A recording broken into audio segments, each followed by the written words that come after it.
Respected authors and invited guests, welcome to the technical session 7E.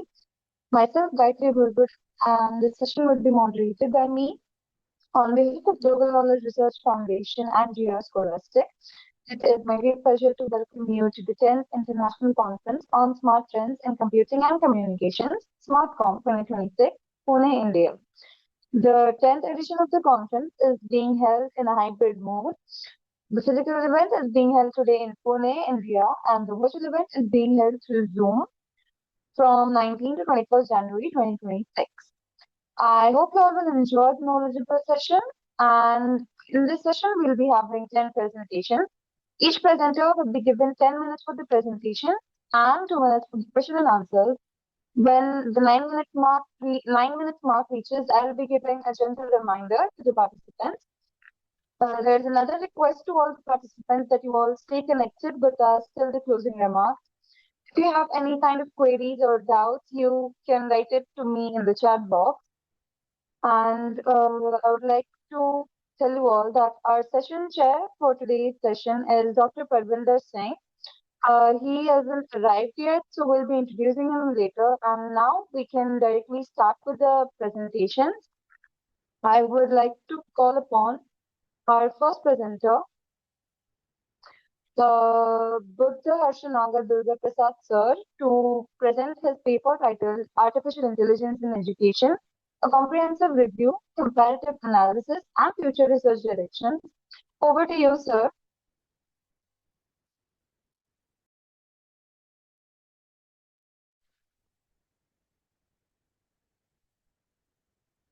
Hello, am I audible? Yes, you're audible. You can share your screen. I hope my screen is visible. Yes, it's visible. You may. Yes.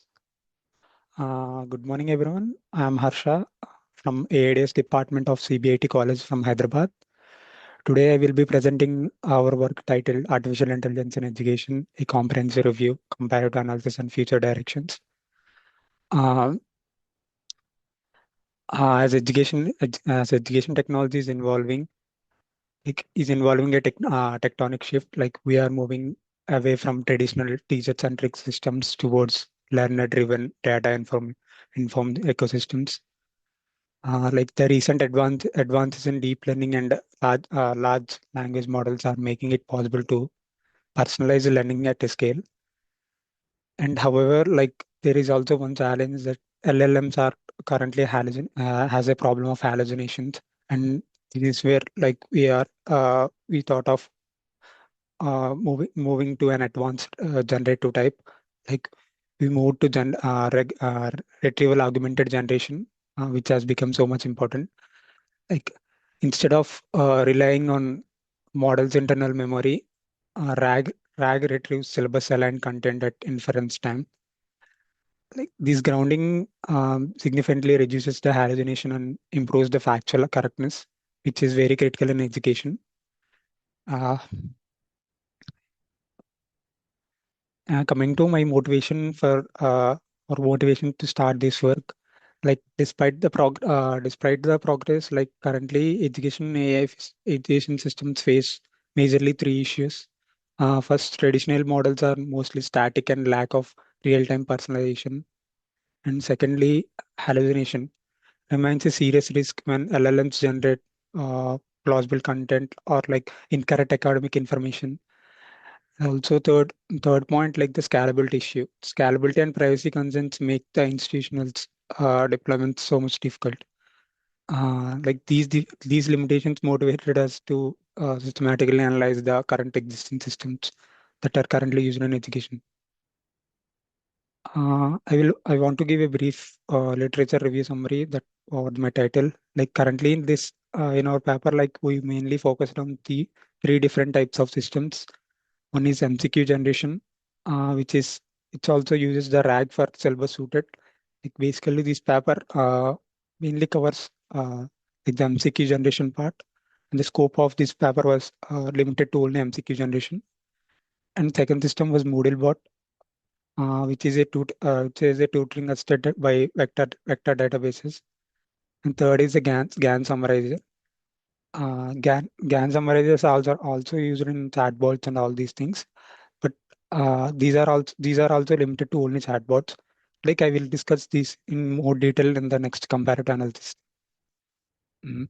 Yeah, coming to our problem statement, like our analysis reveals an education gap in AI in education.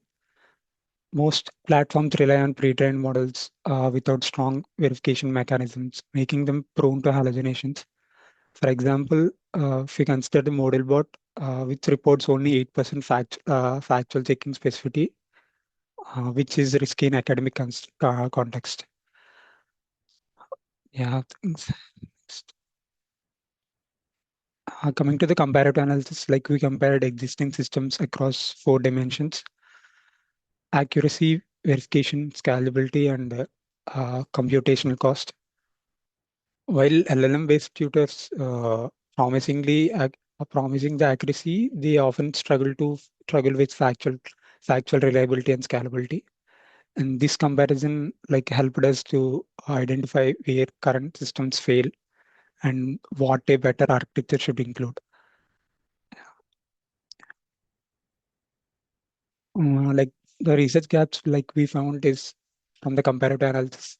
Like we identified 4 major research gaps, like the lack of robust fact checking, the limited multimodal support, scalability, and ethics and private concerns. Fact checking are not integrally part of any kind of models. If we want, like we can include a multimodal support that can only be part of fact checking and all these things. And scalability, like deep generative models are too heavy. Like the GPU the heavy usage of GPU can always slow the performance of the models. Uh, and then and then we proposed a system we proposed AGIA, like a lightweight modular AI architecture platform. AGIA is not a single model, like it's a framework integrating RAG grounded generation with learning analytics and explainable adaptations. Uh, the AGIA comprises of like these four modules. It consists of a quiz generator, which is used for automatically generation of MCQs based on the syllabus given by the user. The second part is text summarizer. Text summarizer mainly consists of if a user promotes if a user uploads a PDF or some PDF file, like basically currently it's working on text only. So if a user directly presents its text document, it will condenses the lecture, and based on it will give me slide points and notes. Also, the intelligent chatbot basically provides answers to the questions. Basically, all these intelligent chatbot, text summarizer, and quiz generator, these three combinedly work based on the RAG framework. These are not individual models. Like these will work based on the RAG, like bot based on the syllabus contents which are uploaded by the user. These will be combinedly working. And also the main highlight of this, the dashboard feature. The dashboard feature mainly implements identifies the weak topics which by the user, and also it highlights in the dashboard. Mhm. Yeah, next part, the workflow. Basically, how the RAG system and how the LLMs are combinedly working, and these things will be explained in this workflow. Uh, the learning material like the syllabus or the PDF will be uploaded to the system, and these material will be divided into chunks of data, and these chunks will be stored in the vector DB. When the user prompts a question, or considering a chatbot, when the user prompts a question, like the relatedness of the questions will be checked in the vector DB, and the chunks will be taken from the vector DB, and vector DB2 it will be directly prompted to LLM, and in this way the context will be only limited to the vector DB, so that it can't go out of scope due to the LLM. Like it can also verify the fact checking also. And finally, the feedback. Based on the responses and the questions given by the user, the model will be automatically adjusted. Yeah. Coming to my future directions, like the future works integrates the verification models. Like I previously said that multimodal support, uh, and also adapting to federated learning for privacy and incorporating explainable AI for transparency. Uh, yeah, yeah. Coming to conclusion, like to conclude, AI is transforming in education, but reliability and trust remains critical challenges. Our analysis showed that hybrid RAG architectures often offer the best balance between the accuracy, scalability, and system alignment.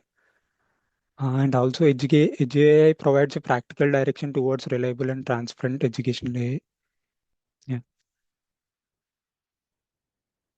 thank you. Any questions?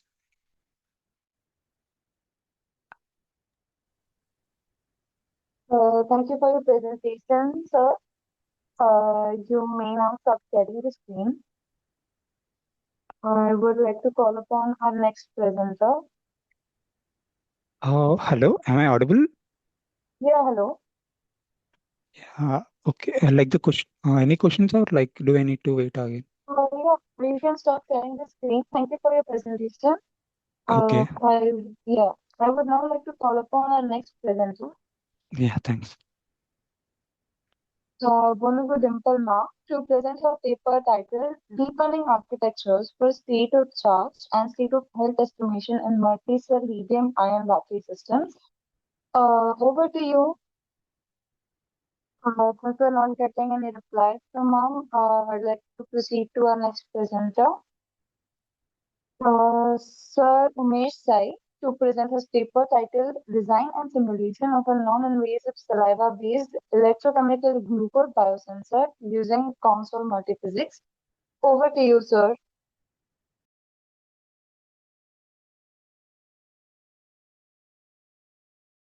Can I know if any co-authors are present to present in place of Umesh Sai, sir? If that's so, please let me know.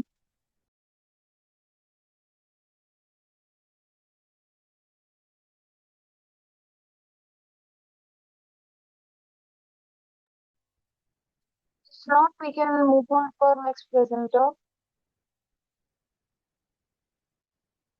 Pravardhini Sankireddy ma'am to present her paper titled HeatNet Sensor-Driven Urban Cooling Blueprint for Real-Time Heat Island Monitoring. Over to you. I hope my screen is visible. If it's visible, you can start presenting. Okay. Good morning, everyone. I'm honored to be here at SMARTCOM 2026 to present our research, HeatNet, a sensor-driven urban cooling blueprint for real-time heat island monitoring. My name is Pravardhini, and I'm representing a collaborative effort from the Amrita School of Computing and Engineering in Bengaluru.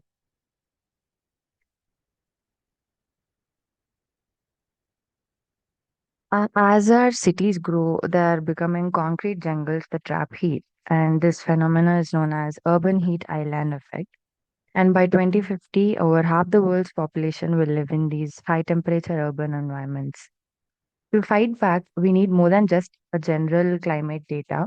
We need precise site specific environmental insights to identify hotspots and take action. And coming to our proposed objectives, our goal with HeatNet was threefold. First, to deploy a network of low cost multi parameter sensors. Second, to capture and clean real time data covering everything from UV radiation to soil moisture. And finally, to visualize this data through geospatial mapping, providing a clear guide for urban planners to implement cooling interventions like afforestation and roof gardening. So here we mainly utilize the Arduino, and it is Arduino based sensor node.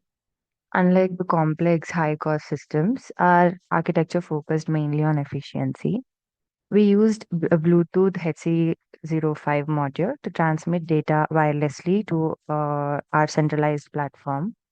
And all this signal conditioning and data cleaning happened right in the device, and we ensured accuracy and reliability for this. Coming to the hardware and the sensors that we have used, our multi-parameter approach made this heatnet unique.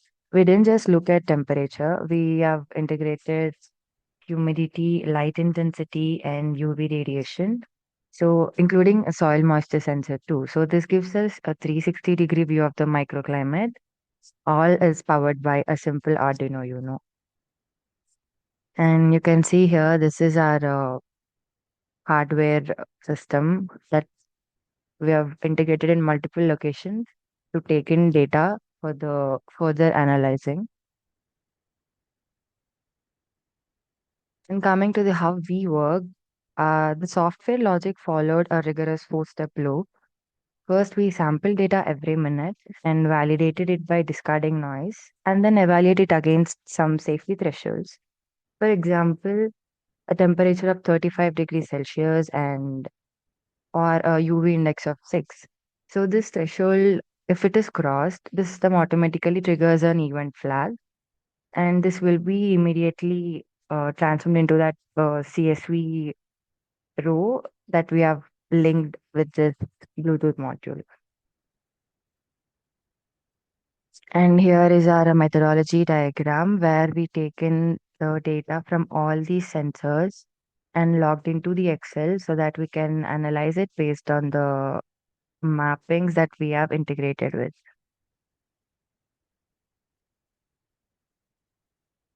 And coming to the visualization part, obviously data will be only useful if it's understandable. So we clean the data directly into the Excel for real-time tabularization. And this allowed the heat maps to be generated and time series charts without needing any expensive storage. This will turn the raw numbers into some spatial assessments like maps, which we have integrated ML to. So it will be easy for the city planner to act on immediately. And with all these testing, it was revealed exactly what we have feared significant events occurring in unprotected urban areas during the afternoons. We frequently recorded temperatures exceeding 35 degrees Celsius by confirming the localized heat island effects. And our mapping was able to pinpoint these hotspots precisely in areas with high building density and minimum green cover. And one of our most interesting findings was this temporal clustering, where we saw that high UV, high temperature, and low moisture, soil moisture often occur simultaneously, creating what we call this multi-parameter alerts. And all these insights allow the analyzer to take action based on the mappings, and the threshold mappings were pinpointed. Uh, this is our mapping based on the data we have collected from different areas.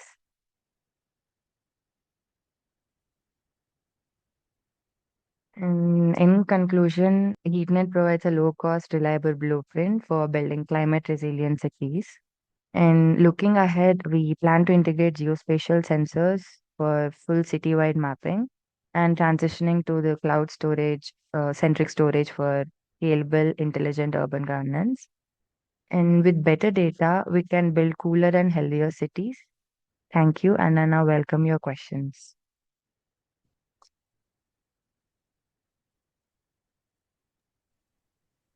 Any questions, sir?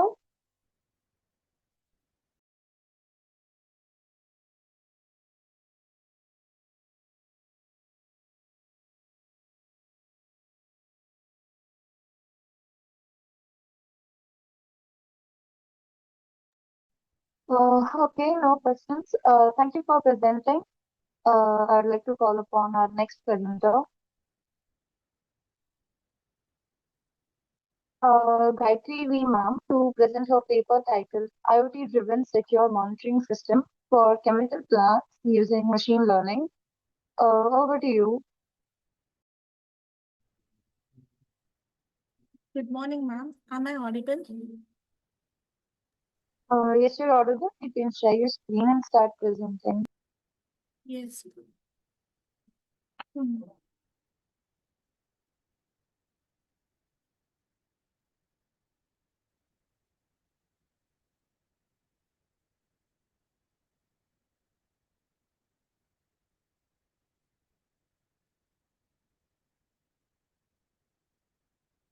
Good morning, everyone. I'm Gayatri from Chemical Department, Harvey College of Engineering.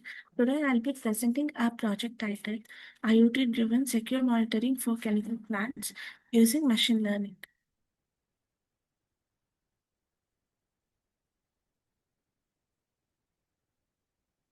So basically, chemical plants are high-risk environments.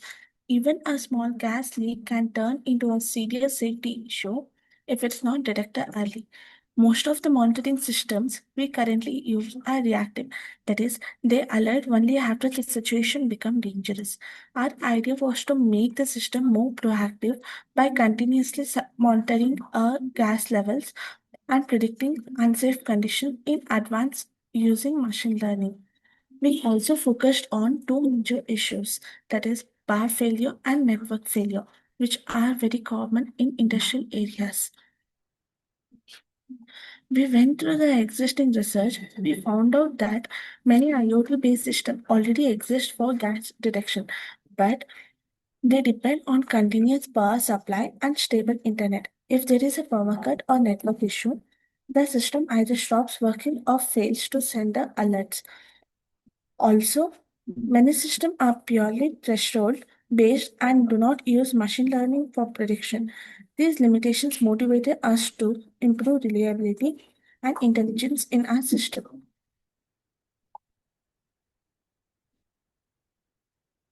So the main problem existing with this system are alert do not reach on time in remote area, system fail completely during power outages, data security is weak, there is no real-time centralized monitoring.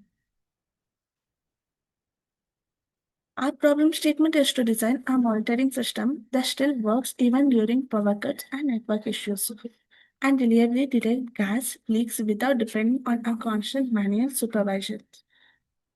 So the objectives of our project are to accurately detect gas leaks, to ensure uninterrupted operation using solar power, to store data locally using during network failure, to use random forest machine learning algorithm, and to develop a real-time web-based monitoring dashboard.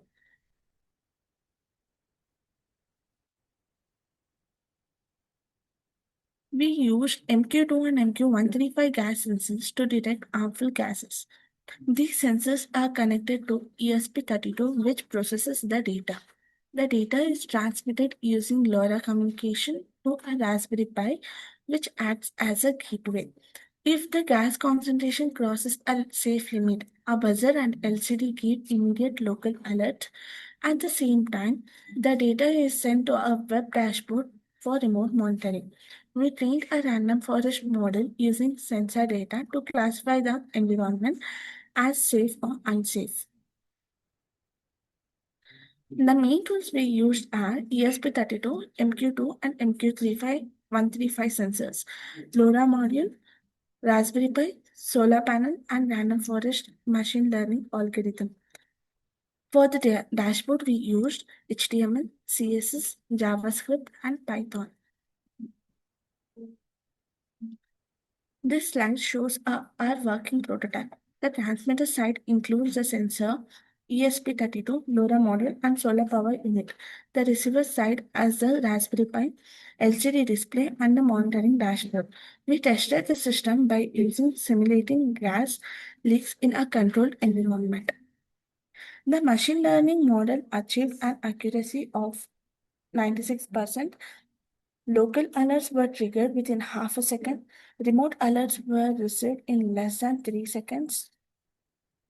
LoRa communication was reliable even at the longer distances. The system ran continuously using solar power without external supply. We also observed no false alarm under normal conditions. To conclude, our project provides a reliable and secure monitoring system for chemical plants by combining IoT, machine learning, and solar power. We were able to overcome major limitations of existing system and improve overall plant efficiency.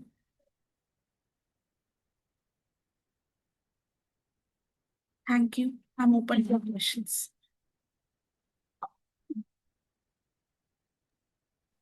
Okay, thank you for your presentation. Any questions, sir?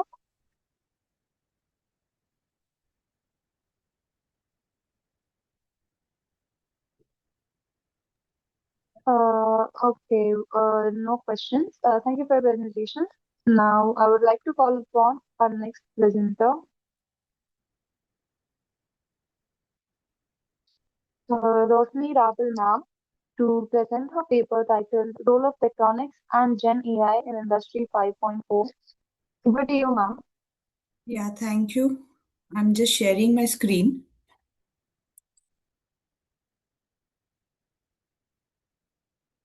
Is my screen visible?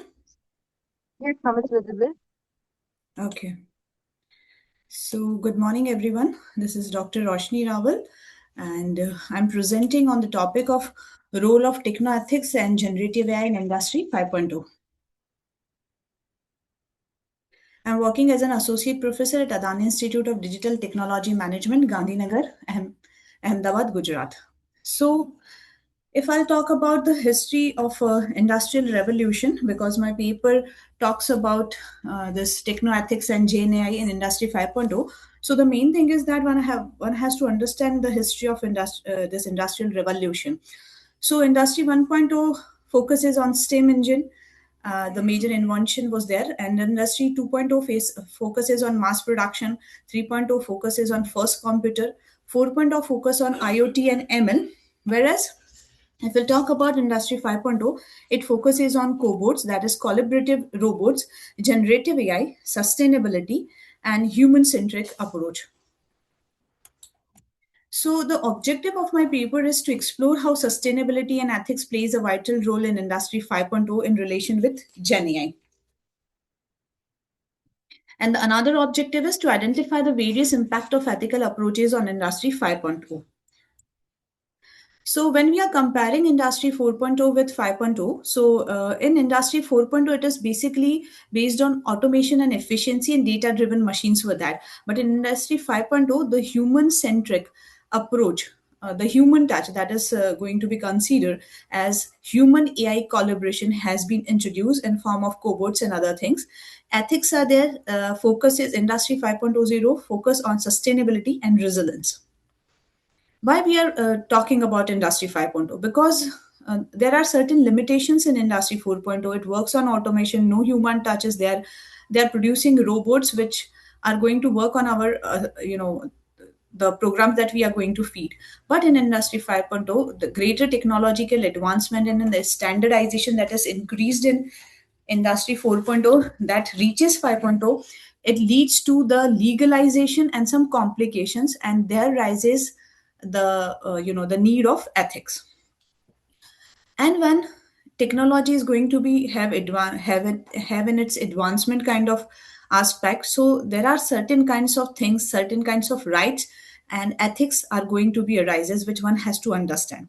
And it is basically based on three kinds of pillar, which is known as social, economical, and ethical, which is known as triple bottom line.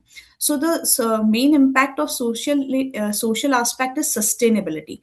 So this Industry 5.0 basically pay emphasis on technological benefits and social goods. So it is having a shift from automation to sustainability and human centric approach. In there are certain smart technology which has been introduced in this industry, that is generative AI, collaborative robots, IoT, Internet of Things, and big data analytics, AR, VR, intelligent system, and 3D printings. Ethics always matters in smart system, because whenever we introduce AI based system, the fairness and ethical consent should be there, right approach should be there, justice approach should be there, transparency should be there. So human control decision making is introduced in this Industry 5.0, and there arises the ethics. To maintain the confidentiality data like biometric, medical data, and many other confidential data, we need ethical and smart system. and there are certain kinds of ethical system in the world as well, like European Union Artificial Act 2024, UNESCO's AI ethical recommendation, uh, OECD AI principle, IEEE and Ethical Allegation Alliance, and ISO and ISE things. Now, the role of sustainability in Gen AI Industry 5.0, if we are going to have glance over it, so long-term feasibility and the balance of that three triple bottom line: economy, social, and environment. That is role of Gen AI. So, if we'll talk about the sustainable development, then that always rely on five pillars: plant, people, prosperity, partnership, and peace. To achieve this five sustainable development things, one has to use ethical approaches in context of Gen AI. And to understand this and to utilize that, energy optimization and waste reduction should be there, and predictive maintenance should be there. Now, there are various approaches, ethical approaches, which I had introduced in this Industry 5.0 and Gen AI.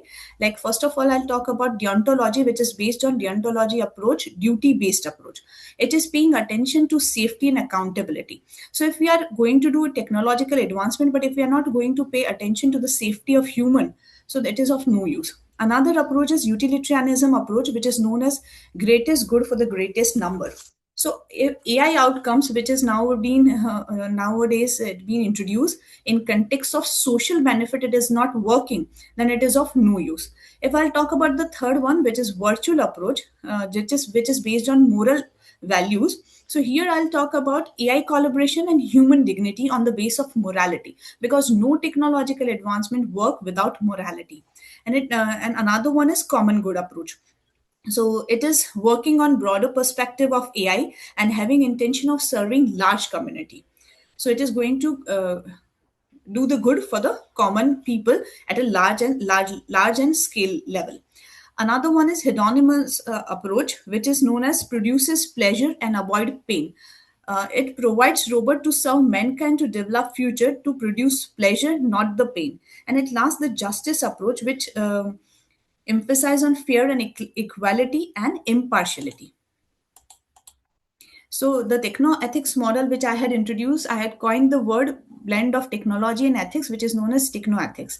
So here self-interest is not acceptable at that in this era. Here always in technological era we need some kind of ethics. That's why I had coined this word techno ethics. It is based on moral values, human-centric innovations are always there, and ethical AI for sustainable future I'm talking about. So this model provides a solution which is designed in such a product focus on minimizing waste through 3D printing design, which reduces the carbon emission, utilizing the product life cycle, and create human harmony between triple bottom line, that three bottom line component that we had discussed earlier. Use of generative AI with more powerful forecast techniques, which can reduce harmful incidents like equipment failures. We can use AR, VR in that also, so that the accident couldn't take place. We have forecasted it earlier as well. Optimizing energy consumption and utilization of resource optimal, eco-friendly design with the help of 3D model and other model as well. Overall, sustainable options we are going to explore for the better future. It will deal with big data analytics, which is going to make analysis, make dashboards, and generate such kind of meaningful insights, which gives results, good results, sustainable for sustainable futures. Another one is oriented towards more innovative solutions that develops a sustainable future, minimizing human errors, because human life is very important, and it helpful in decision making and helpful in responsive production system. So whenever we are going to use this technoethics model, definitely we're going to achieve these solutions. Now, there are certain benefits and challenges. So if I'll talk about the benefits, so obviously the productivity will increase, the sustainability will achieve, the trustworthy AI system we are going to develop. And if I'll talk about the challenges, yeah, obviously we have to face some kinds of hurdle, like it could be bias in some of the cases where we have to deal with the data. Privacy risk is always there, so obviously we have to switch to the ethical aspect, and the governance interference could always be there. Now, the conclusion and the key takeaways are here you can see on the screen, that Industry 5.0 blend with AI with human values. Ethics is central to smart computing. So whenever we are going to introduce the term techno ethics, it enables such a manner that focuses on ethics and blend with technology to develop a sustainable digital future. It works on green sustainability and the future prospect that we can do as a further aspects of this paper is 3D printing, quantum computing, blockchain technology, and and obviously we can use this techno ethics and build a kind of a sustainable future that could be the starting of new era for humankind. These are the references which I have mentioned in my paper. If any query, I'm open to the questions. Thank you all. Any query? Thank you, ma'am. Thank you, ma'am, for your presentation. Sir, do you have any questions?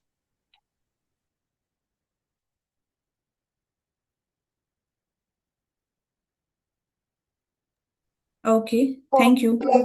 Yes, thank you, ma'am. Thank you for presenting. Now, I would like to call upon our next presenter,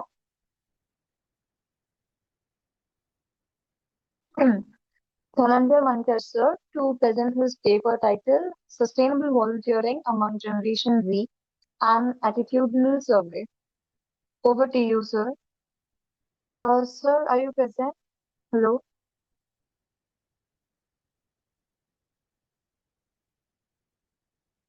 Okay, since sir isn't present, we can move on to our next presenter. Yes, Sujna ma'am, to present her paper titled Urban Greens, a Personalized Decision Support System for Sustainable City Gardening. Over to you.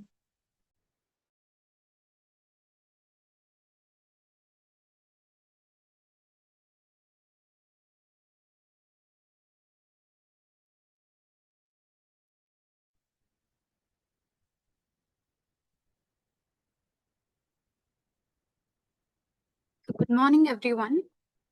I'm Suchana Samudrala, and today I'll be presenting our work titled Urban Greens, a personalized decision support system for sustainable city gardening. Our work focuses on helping urban residents adopt sustainable gardening practices using intelligent data driven recommendations. So, the first thing we focused on a problem that urban residents usually face. They struggle to choose suitable plants due to their limited space and lack of gardening knowledge, especially. So, existing platforms mostly will provide generic information, which will indirectly lead to poor plant growth and also reduced greenery.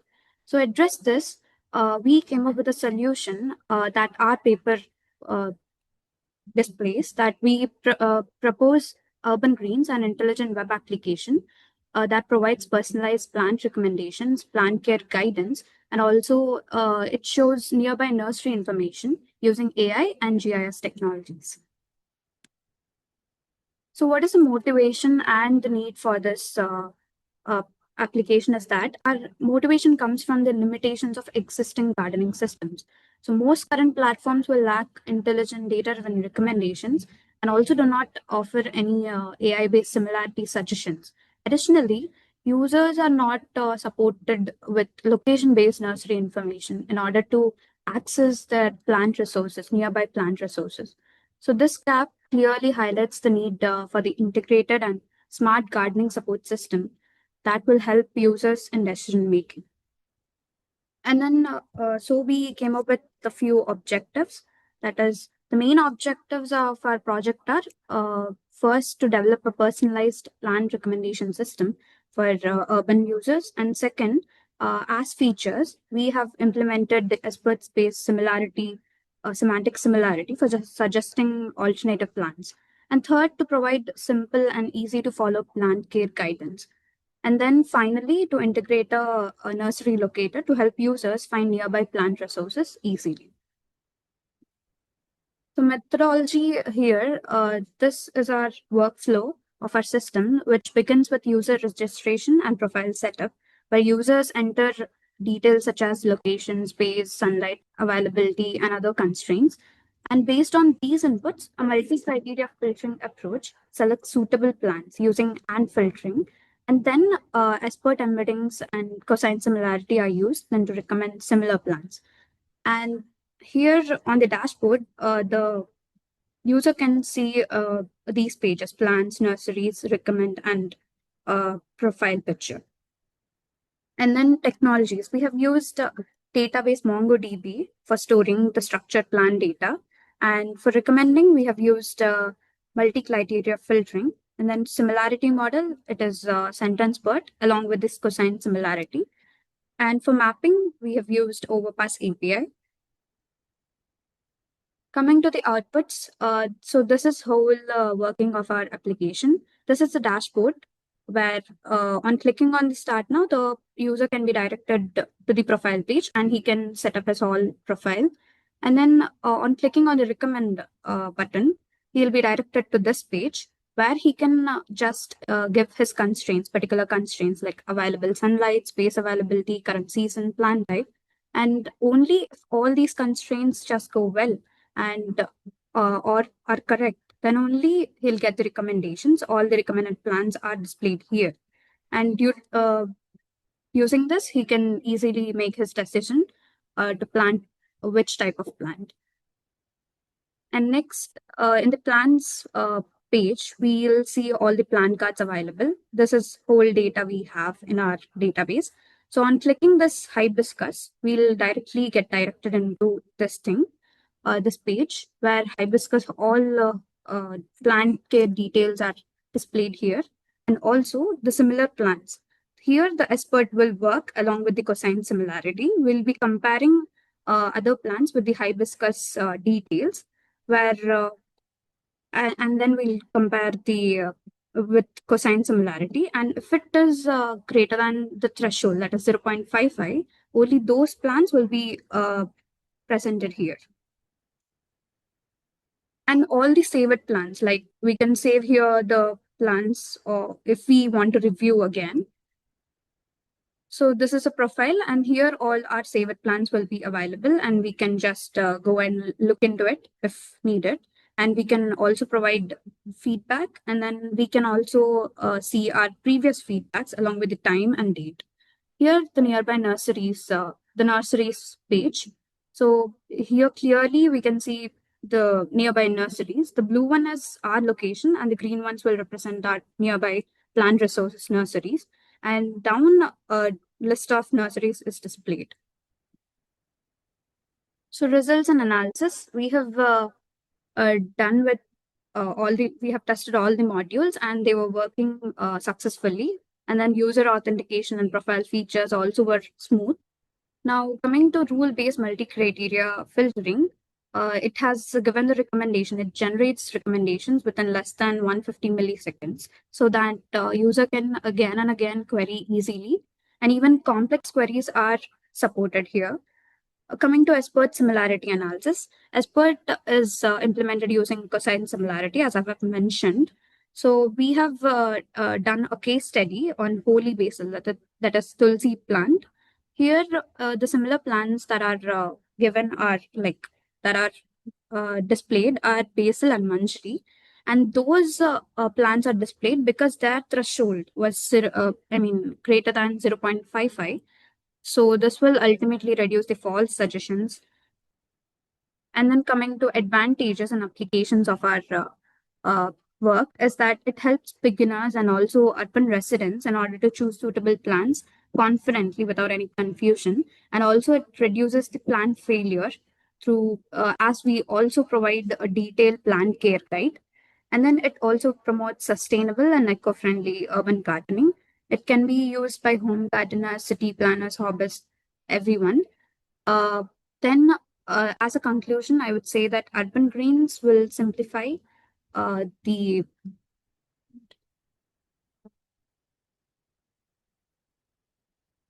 wait a second. Will simplify the urban gardening through intelligent recommendations, and also it combines everything like structured data and also the nursery locator and the recommendations all in together in one web platform. So that is what is a great advantage of this work is. And coming to future enhancements, we can even add real-time weather and environmental data integration, and again image-based plant identification, disease detection. And also we can enhance our website using user feedback. So thank you, and I'm open for questions. Okay, thank you for your presentation, ma'am. Sir, do you have any questions?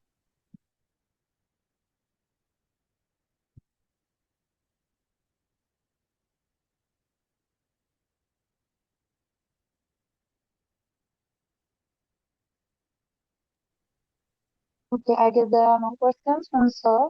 Thank you for your presentation.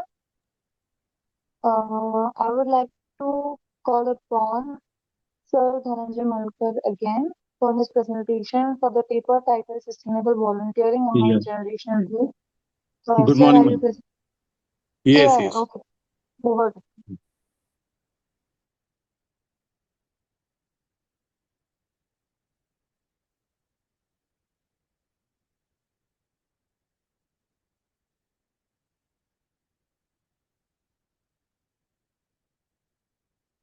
Ma'am, can you allow Dr. Sandeep actually to be a co-host? He will be uploading the presentation. Dr. Sandeep, you are there? Yeah, just a second, sir. I'll check. Sandeep, sir? Can you confirm, is it Sandeep Bhano? Yeah, Sandeep Banaut. Okay, sir, I'll make him the co.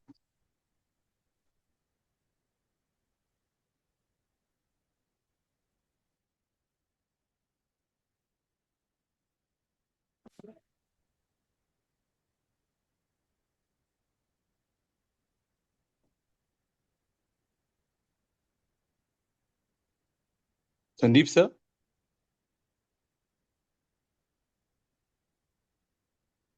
Good morning, Malkar sir. Should I call him? Yeah. Ma'am, I'll yeah, is it possible for you to upload the presentation? I'm not able to put it over here. Oh, Yeah, let me check. give me a One. second.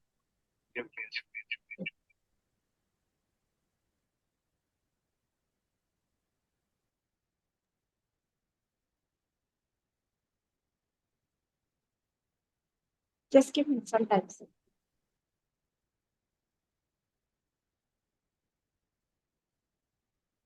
Yes, ma'am.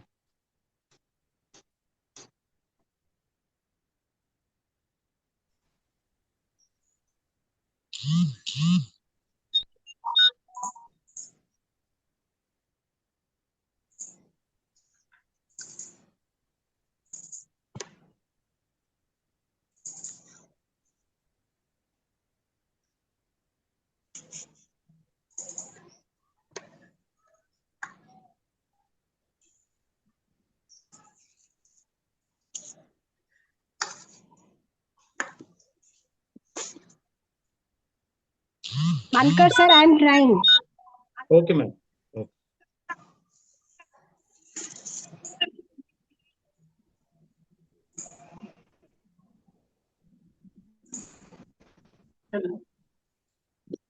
Yeah, sir, is it? Hello. Sir, kindly upload. Am I audible to you, sir?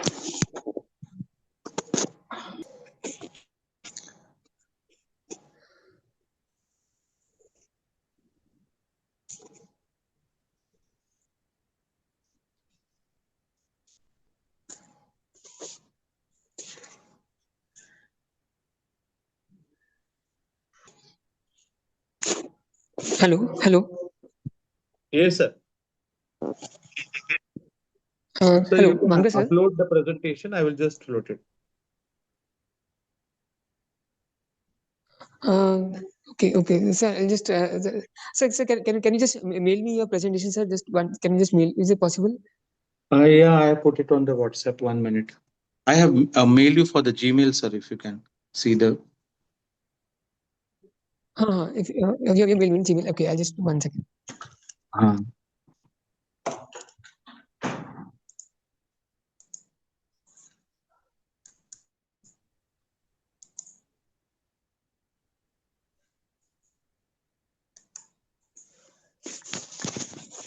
Advita ma'am, if you are able to upload, all right.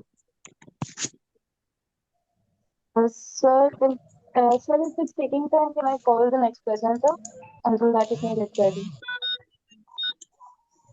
Ma'am, just hold for 1 minute. Dr. Sandeep is uploading. 1 minute. I'm 1 unable minute. to do that. Okay. Okay.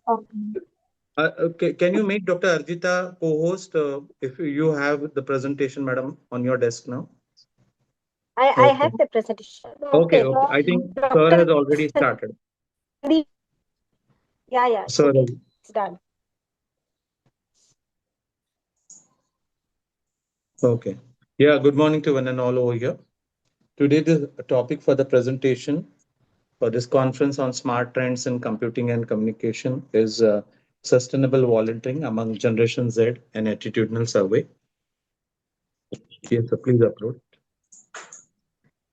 Along with me, my co-authors, Dr. Sandeep Banot, Dr. Arjita Jain, Dr. Pankaj Nattu, Dr. Kiran Kakade, and Dr. Rohit Bakshi and myself, Dr. Dhananjay from Tata Institute of Social Sciences.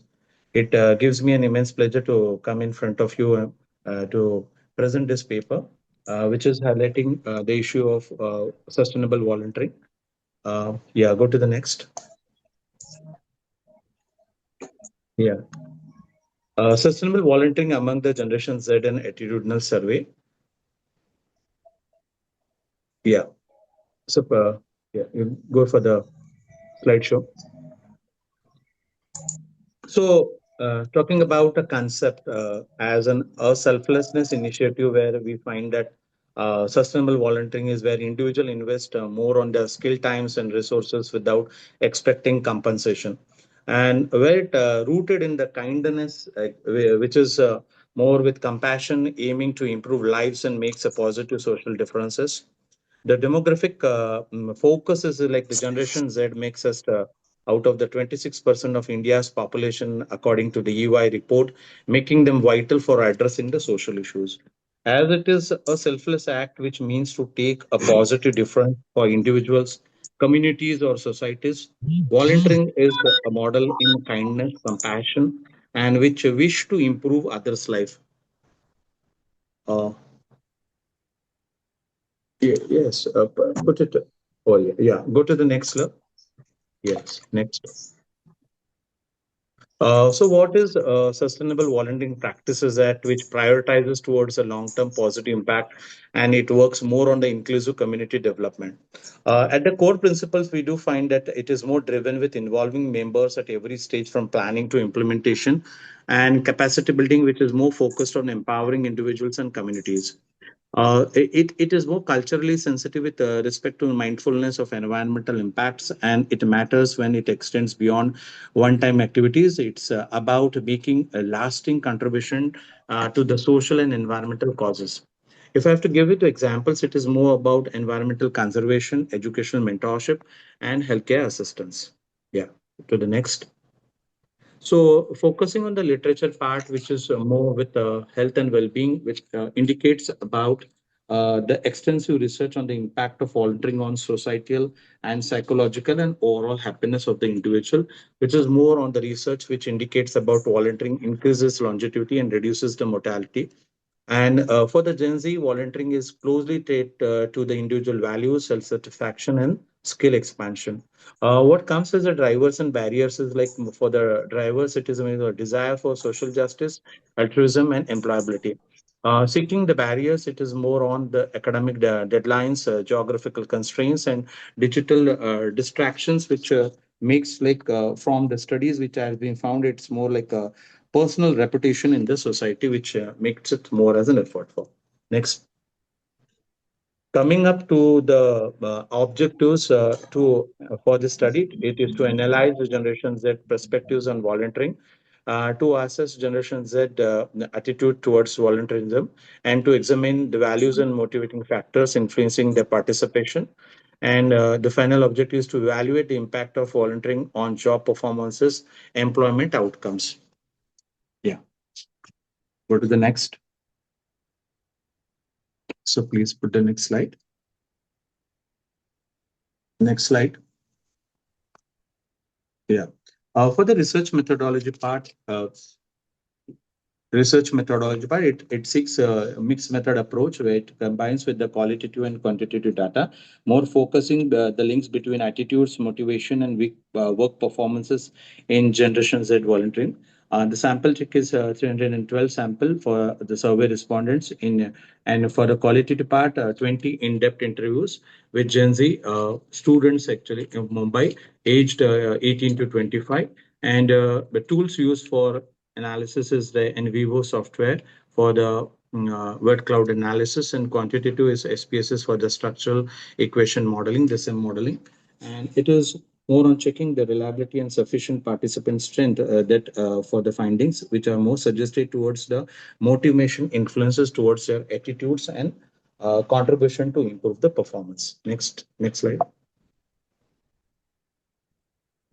For the data analysis, the respondents' profile where goes for the gender distribution on 54.2% for male and 45.8% for female.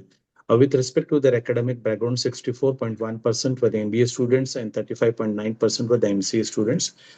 Seeking the reliability, Cronbach alpha values exceeded zero point 0.7, confirming the dependability of the construct, and the sample adequacy of KMO score more, indicating a suitable sample size, which more seeks towards taking these approaches ahead for the testing part. Go to the next slide. For the qualitative insights for the word cloud, the themes more revolve around volunteering, which is at the central, surrounded by high frequency terms like feel good, learn, career, service, and experience, which to be found. Interpreting it like seeks that Gen Z views volunteering as a practical way to gain strength and fulfill personal and professional goals while helping society. Next. For the path diagram, the path model is included to visually represent the relationship among the factors influencing Gen Z's attitudes and behavior towards the sustainable volunteering. Specifically, it illustrates how Gen Z values and motivations are towards their career growth, self-awareness, and societal impact, and are interconnected with their attitudes towards volunteering, and how these attitudes in turn impact their job performances.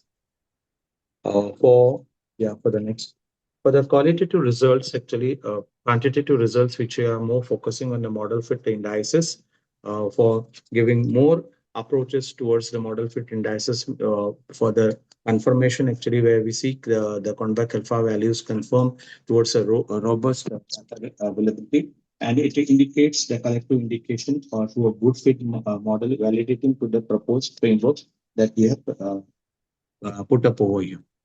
Yeah. Moving next.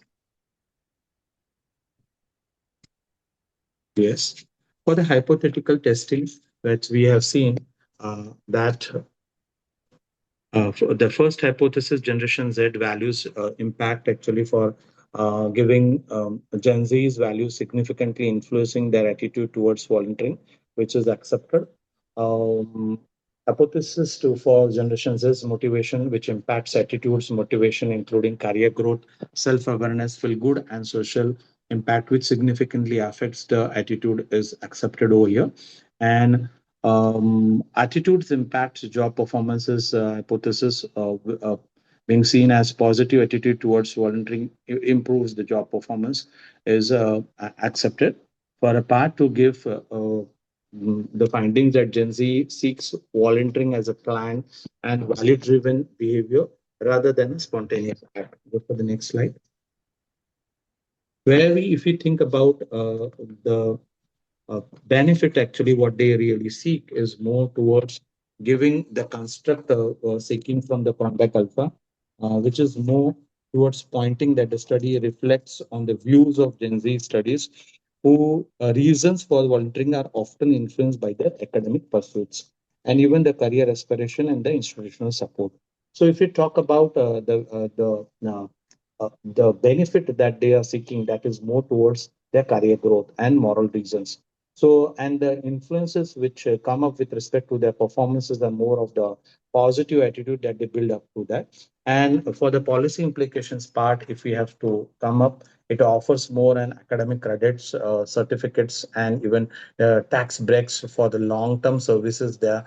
More put. And for the digital integration, we used say that it is used to digital platform baggages to facilitate the involvement, and it provides a social recognition.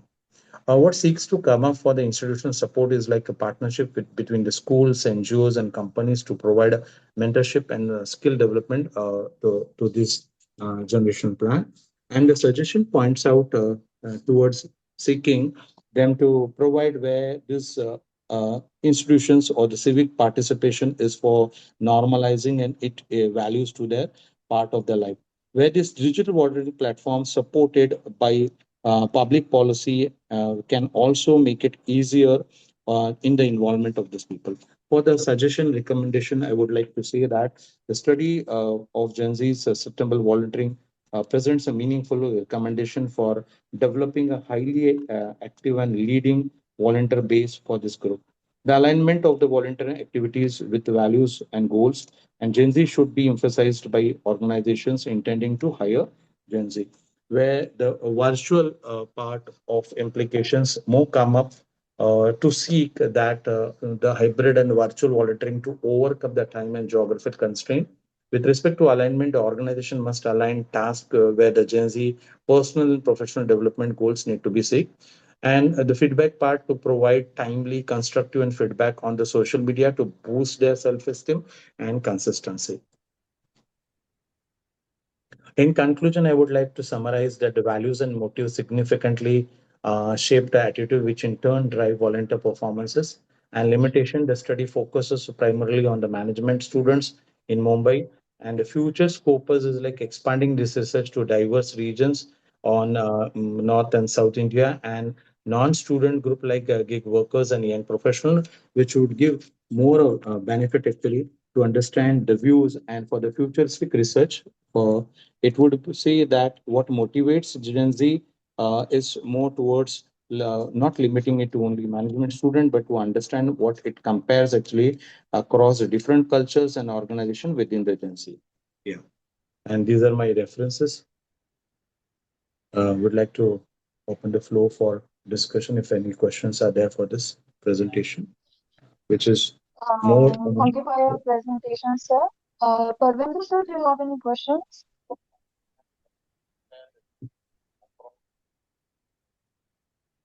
Yeah, thank you very much. And sorry for the technical glitches. Yes, sir, no worries. I think sir doesn't have any questions, so we can move on to the next presenter.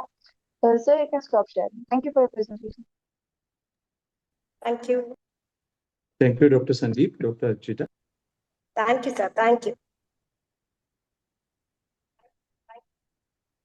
I would like to call upon our next presenter, Rubina Khalid ma'am, to present for paper titled VITE Developed Net for Detection and Classification of Severity of Diabetic Retinopathy.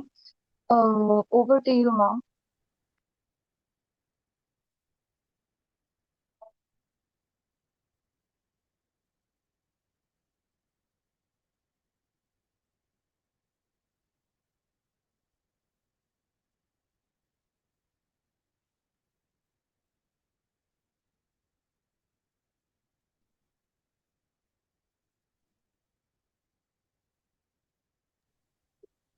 If Ma'am is present, we can move on to the next presenter.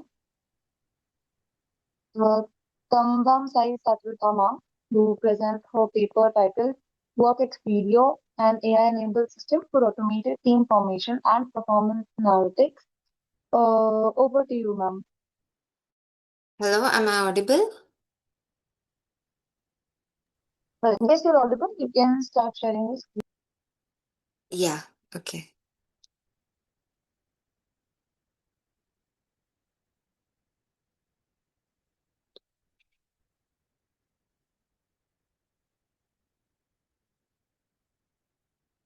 Good afternoon, everyone. Myself, Satvika. On behalf of my whole team, I'm here to present my paper called Work Expedio, an AI-enabled team system for automated team performance and analytics. Uh, the main problem we are focusing in this paper is how disbalanced a team is during university project creations. And whenever a student creates a team, it is mostly of their own friends or randomly chosen, not based on the skills requirement for the project, which is actually a very important when an industry project is done.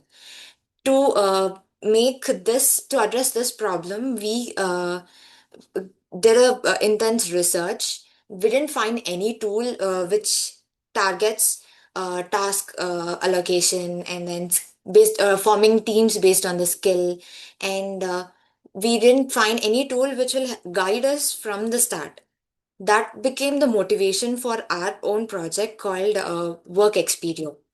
So we put forth a platform called Work Expedio, which helps us and guides us from the start, from team formation till the final project code evaluation. This platform helps the whole team and the student. So we used an enabled chatbot and more of AI tools to help them give an intelligent automation for the team formation and the project generation. So, if coming to the objectives of our project, we gave a feature for students to team form either on their own or from any part of the world. They can randomly be chosen into a team for a project based on the skill set. And we also put forth a feature where the project and the tasks for each individual is generated through LLMs, so that based on their skill level they'll get their roles and their tasks. And to finally get the output after the project is done, they'll get real-time analytics to show how well they are performing in the team and how good the code they have uploaded and how well the project is being executed. This is to make sure that they kind of mimic the industry simulation along with getting a proper team to work. Coming to the workflow of the system, first the user registers into our platform. They upload their resume. Using the NLP model, we extract the skills based on their experiences and the skills they mention, and to give them a skill level. And then based on their skill levels, a group of team will be formed when all have registered to the platform. We used k-means clustering for forming the team, and then once the team is formed, they can select their own project or generate a project from our website. This allows them to work on a project even though they don't have any idea to work on present. So if I go to the technical part of my website, the resume parsing and the skill extraction, we used generally allow at present we allow students to upload their PDF resumes so that we can extract the raw data from it, and then we'll process it to and then store it in our dictionary. And based on the skills they have given and the TF IDF weighting we do, we form a team. This team can then be assigned with the roles. So team choices are of two types. If you have your own team, also you can work on this platform. If you don't have a team and you are open to work with anyone, you can choose an option called form team, and then based on what all users are there in that team, the team gets formed. This is formed with the k-means clustering, where we have used logistic regression, and few certain defined roles are already present where the user can select the role, what they want to work on. And then once the team is formed, as I said, they go to the next stage, the project generation, the task generation. So we used structured prompts for the LLM to generate the team formation, and the inputs like team skills and the assigned roles and the preferred project domains are given to it to get a result of project where each user has their own specific role and their tasks that match the skill level. The whole implementation of this project came through by the front end was used by we used React.js and Tailwind CSS for the front end part, and we used Fast API backend because our project was mostly based on Python. Fast, which chooses Fast API as the best API platform for the backend connection. We used Postgres and MongoDB for the database storage, and we deployed it using Docker and Render. Uh, this platform also has two more features. One is the chat interface where the team members can talk among themselves, and there's also a chatbot interface where they can ask the AI chatbot for insights or help during navigate the whole website. So for the real-time chat interface, we used WebSocket for implementing it, and the authentication of the user we used JWT. And the coming to the results, our platform showed a result of 92% skill extraction accuracy, and the FN score for team assigning was 0.89, sorry, 87, and the error rate was minimum less than 10%. And the graph which we presented here shows the comparison between how well the platform works in the laptop versus the mobile. It works, has an accuracy of 97% in the mobile and 100% accuracy in the laptop. So that concludes our website. So we brought this forward to bridge a gap between the academic and the industry implementation. Thank you.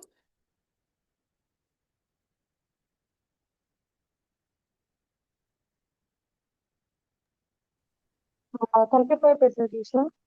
Parvinder sir, do you have any questions?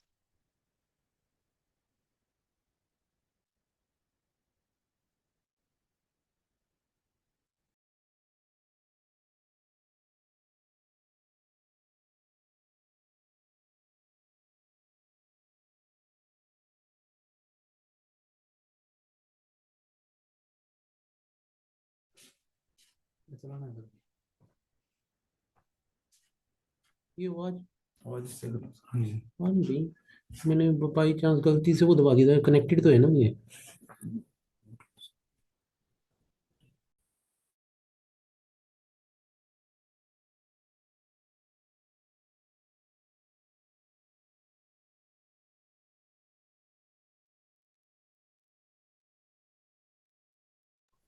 Hello, Parvinder sir, do you have any questions?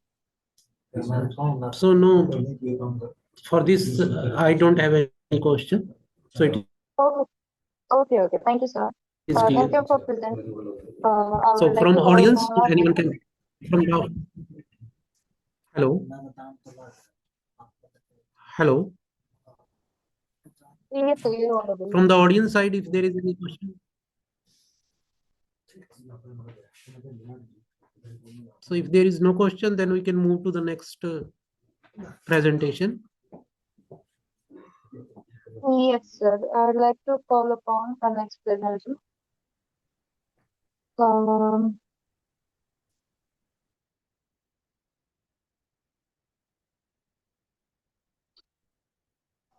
Honorable Dimple Ma for the presenting her paper titled Deep Learning Architectures for State of Charge and State of Health Estimation in Multi-Cell Lithium-Ion Battery Systems. Over to you. Am I audible, ma'am? Yes, you're audible. Thank you.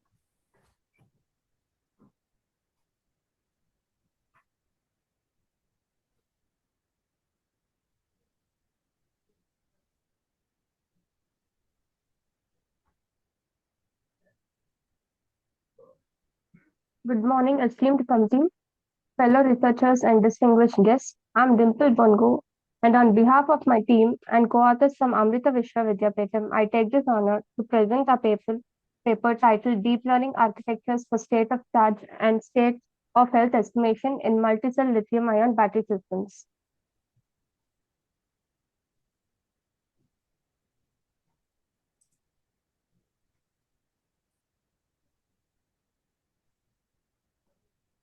Just a second, ma'am.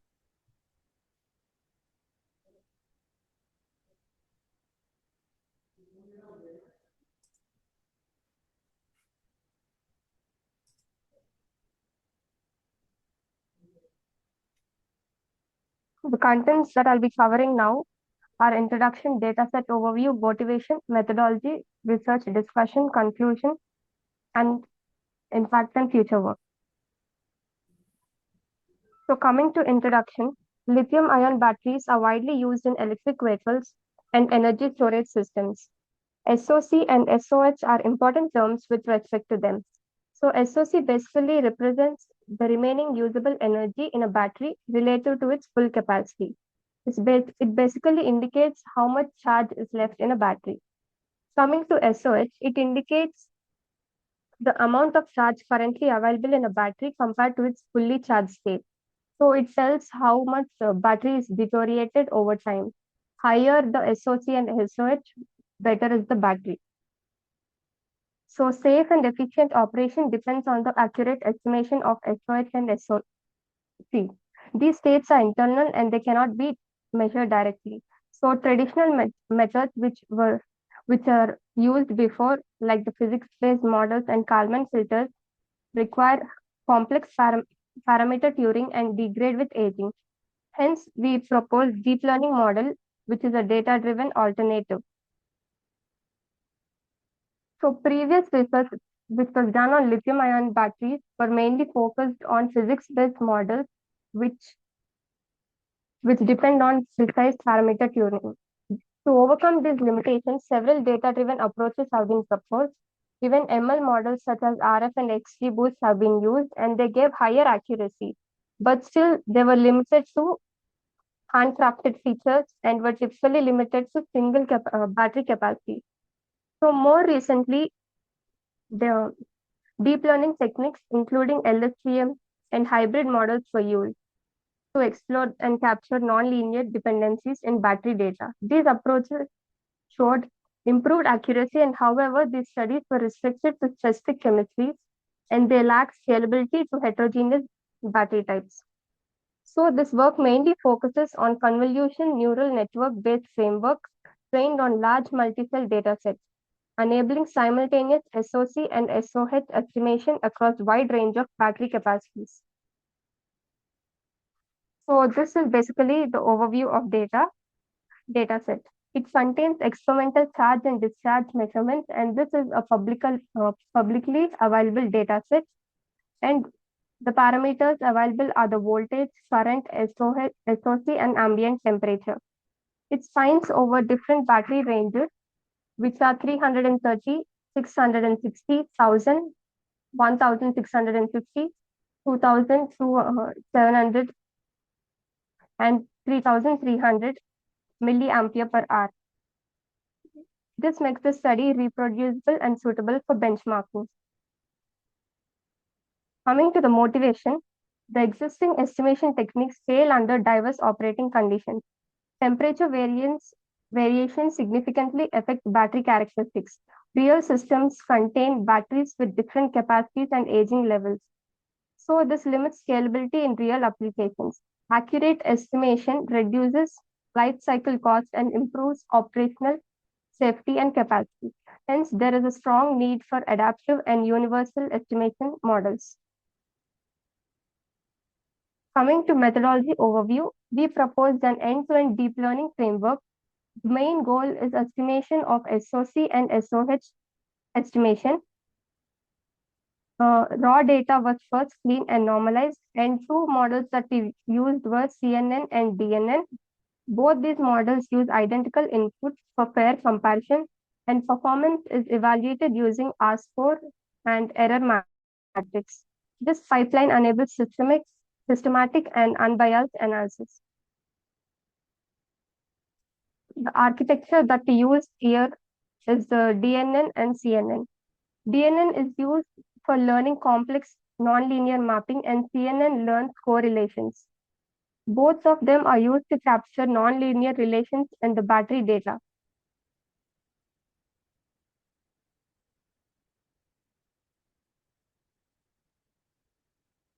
This is the overall methodology architecture of our work. This shows the complete training and the prediction pipeline. The data is split into training, validation, and testing sets. The input features were fed into CNN as multivariate inputs. Here we use CNN as the baseline model and main primary model, and DNN is used as a baseline model. And the dense layers map features into SOC and SOH outputs. Same model can be deployed for any real-time monitoring. And these are the equations that were used. This slide summarizes the key methodology steps. A multi-cell experimental dataset is used. 5 input signals captures the electrical and thermal behavior. Data preprocessing ensures stable and balanced learning. CNN and DNN are trained using supervised learning. Performance is evaluated on the unseen dataset, which is 20%. This ensures robustness and generalization. Coming to results and discussion, I have just kept the few main important graphs here. First, from the SOC and the charging current. This graph shows that the charging current decreases in magnitude as SOC increases. This happens due to battery's transition from constant current to controlled charging behavior. The smooth and consistent trends across the different capacities indicate stable SOC prediction under varying current levels. This shows that the model is being learned well, and which is critical for fast charging applications. The next one is predicted SOC versus discharging current for all batteries. Here, the discharging current gradually reduces with increasing SOC due to load regulation and internal resistance effects, which always exist in batteries. The consistent separation between the curves for different capacities shows that the model captures capacity-dependent behavior quite well. And this is important in the study of EVs and energy storage systems. Coming to the next one, which is predicted SOC versus voltage. Here, the battery voltage increases non-linearly with SOC due to electrochemical polarization and saturation effects at higher SOC levels, as you can see in the graph. This close alignment also confirms that there is reliable SOC and voltage relation, which is proved by the model. This plot is important because voltage is primarily measurable signal in practical battery management systems. And coming to this, which is the most important part of its study, SOC versus temperature during the charging cycle. The larger cells here exhibit significantly greater temperature rise. For example, as you can see, 3030 capacity cell, which is indicated by yellow, quickly warms approximately at 12 degrees Celsius from 20 to 80% SOC compared to the 5 degrees Celsius for 330 cell over the same SOC range. This shows that the CNN implicitly captures the SOC temperature coupling, which results in robustness across various thermal variations. And this also paves way for hybrid models that can be used, hybrid and complex models that can be studied in future. This is model accuracy versus approaches. As you can see, the R-square is rapidly converging values close to 1, which indicates fast and stable learning during the training phase. Minor fluctuations are due to learning rate variation, but there is overall convergence that can be observed in the graph. This demonstrates stability and confirms effective optimization. Last but not the least, the predictive versus actual SOC. The data points clustered brightly around the identity line, which shows strong agreement between the predicted and actual SOC. Higher R-square values, which is the model evaluation metric, shows that there is minimal dispersion, which confirms low prediction error for the SOC range. This model proves to be a direct proof of model accuracy and reliability. Coming to the key findings, the CNN achieves higher accuracy, which is below 1.5%. You've reached the 9 minute mark, so can you please speed up the presentation? Okay. Yeah. Which is 1.5. Thank you. Which is 1.5% across all the operating conditions. And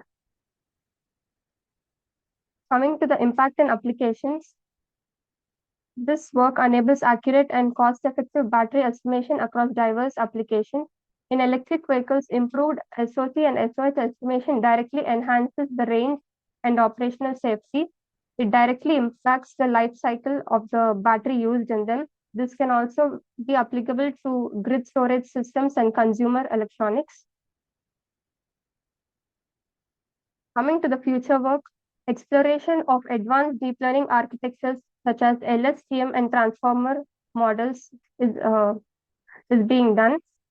And also lightweight and optimized models can be developed for real-time deployment on resource constrained battery management systems. These directions aim to bridge gap between high accuracy research models and practical industrial applications. I would like to thank my co-authors, Neelima and Smita ma'am, for their guidance and support, and HOD for enabling to conduct this research. Thank you. I'm open for questions. Thank you for your presentation, ma'am. For the other sir, do you have any questions?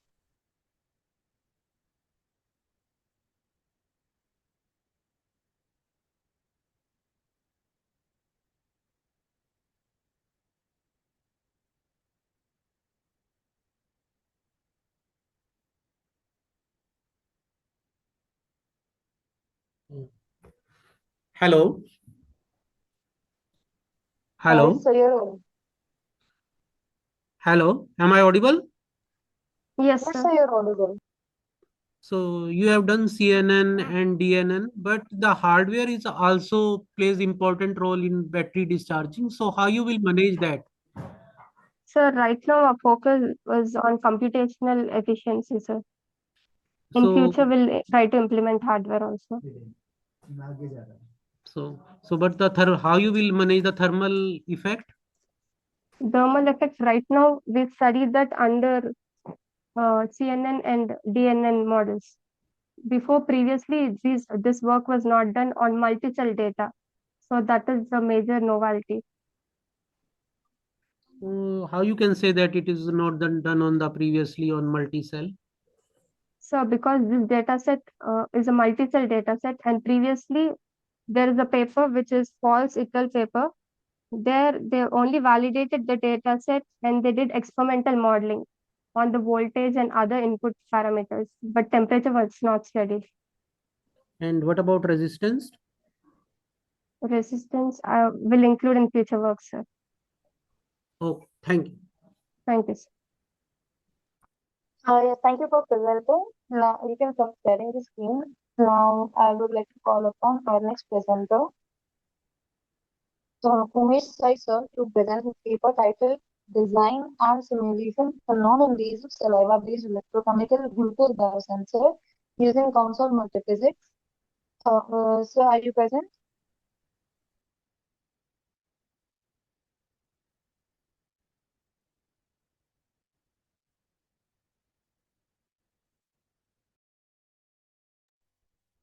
Hello. Good morning to everyone. Yes. Am I audible? Yes, you're audible. You can start present. Thank you. First of all, my name is Umesh. I am from Siddhartha Academy of Higher Education, Vijayawada.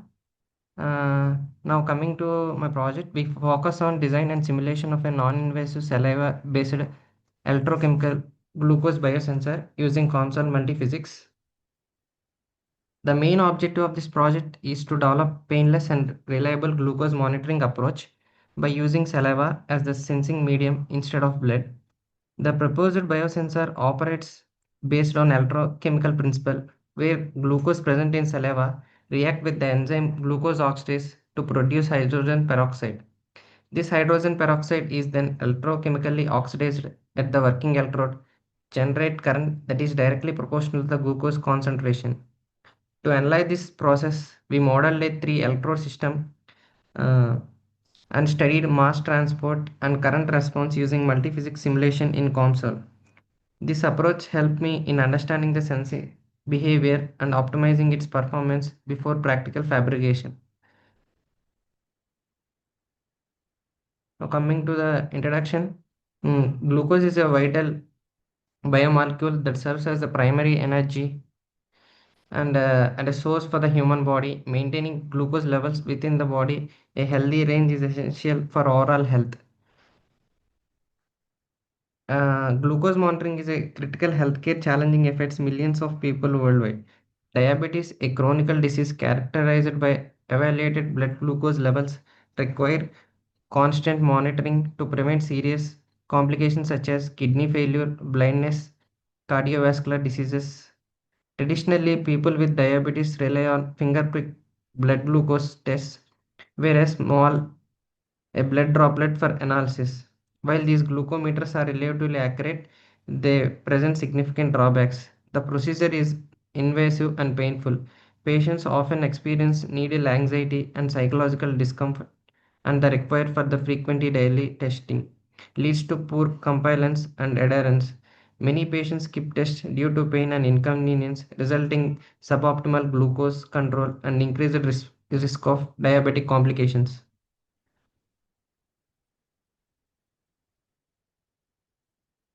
Well, coming to problem statement, the fundamental problem we are solving is how can we design a glucose monitoring system that is non-invasive, accurate, and practical for real-world use. Traditional fingerprint tests fail on multiple fronts. First, they are inherently invasive, physically breaking the skin barrier, introduces infection risk and discomfort. Second, the repeated trauma causes psychological barriers to patients simply refuse to test as frequently as recommended. The main objective is to develop a non-invasive glucose monitoring simulation model in compound multiphysics. These are the literature survey we have done on the research papers. The research gap that we identified is existing at the heart of our project lies on a fundamental biochemical principle. Glucose oxidase is an enzyme that specifically recognizes and oxidizes glucose molecules. When the glucose molecule oxidase encounters glucose, it catalyzes a precise oxidation reaction. When the glucose reacts with oxidase, the gluconic acid and H2O2 hydrogen peroxide is formed. This reaction has two critical features. First, it is a highly sensitive. Glucose oxidase only react with glucose and doesn't respond to more or other compounds found in the biological fluids, ensuring specificity. Second, the reaction produces hydrogen peroxide, a measurable chemical byproduct. H2 is electrochemically active, meaning that it can transfer electrons to electrode surface, generating H2O2 concentration, which directly related to the original glucose concentration. In the methodology, we use the three electrodes: working electrode, counter electrode, and the reference electrode. The working electrode, where the action happens, we immobilize glucose oxidase enzyme onto the surface of the working electrode, typically made up of gold or platinum. When our sweat sample or the saliva sample flows over this electrode, glucose molecules encounter this immobilized enzyme, undergo the oxidation reaction, and produces H2O2. The counter electrode, this electrode completes the electrochemical circuit, while the working electrode oxidizes H2O2. The counter electrode must accept those electrons to maintain charge balance. Without a counter electrode, electron would accumulate on the working electrode and the reaction would stop. Next, the reference electrode is the reference electrode means a constant and a well-defined potential that serves as a baseline for all measurements. In our system, we measure the potential difference between the working electrode and the reference electrode. This is crucial because the electrochemical reactions are voltage dependent. The exact potential determines which reactions occurs and at what rate. Now, these are the results that we have come through for our project.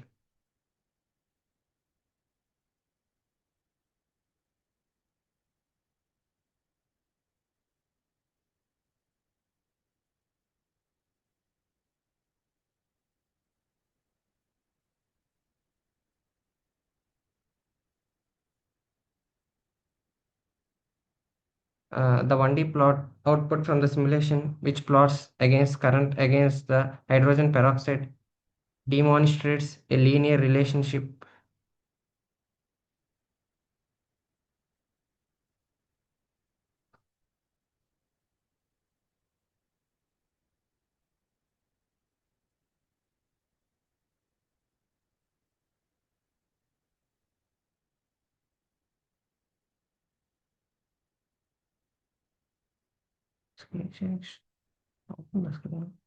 Hello, Yes, hello. am I audible? Yes, Yes, you you're are audible. audible. While coming to the 1D plot, the 1D output from our simulation, which plots current against the hydrogen peroxide, demonstrate a linear relationship that reflects the electrochemical response of the biosensor to varying H2O2 concentrations produced during the glucose oxidation. These results align with the output seen in the referenced base paper, which shows a similar current response trend along the sensor channel, indicating successful H2O2 detection and transport across regions like inflow, sensing, and outflow. However, while the base paper plot provides a more detailed spatial concentration evaluation, our simulation emphasizes the direct electrical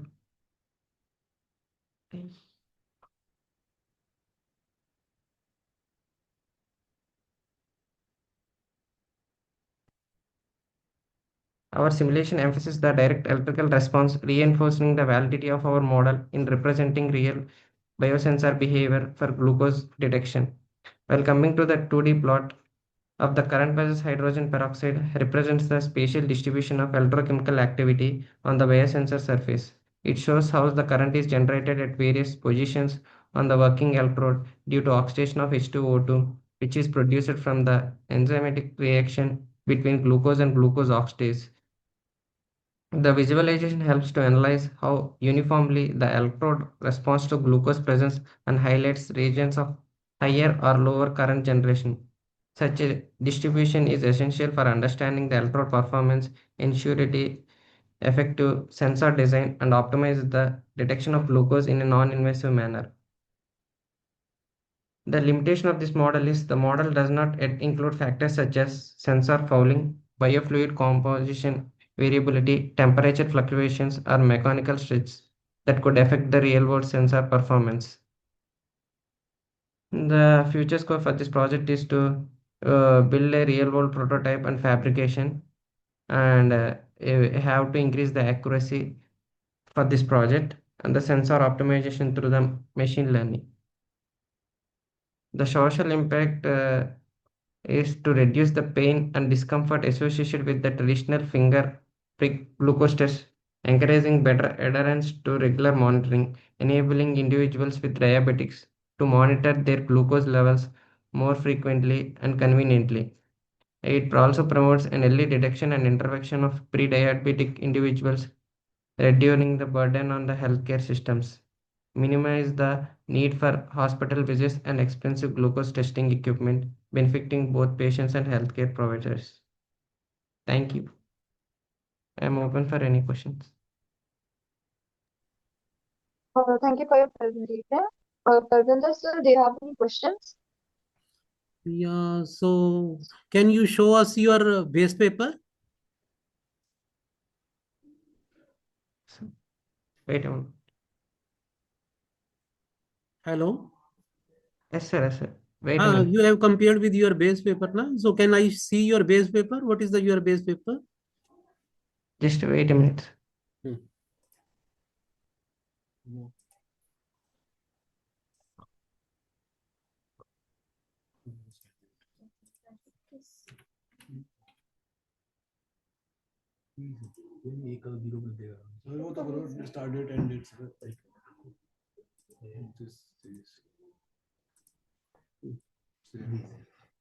तो station leave अलग से apply करूँ क्या? Station leave कहाँ पर करूँ? Submit करो इसको। तो फिर स्टेशन लीव भी तो अप्लाई करा, नहीं तो वो नहीं करेगा ना। अब जाओ स्टेशन लीव पे। हाँ करे। स्टेशन लीव अप्लाई करा। सर मैं किसको मार्क करूँ इसको वापस? Hello. Hello. So this is my base paper. So it is not visible. Just Wait. Wait one.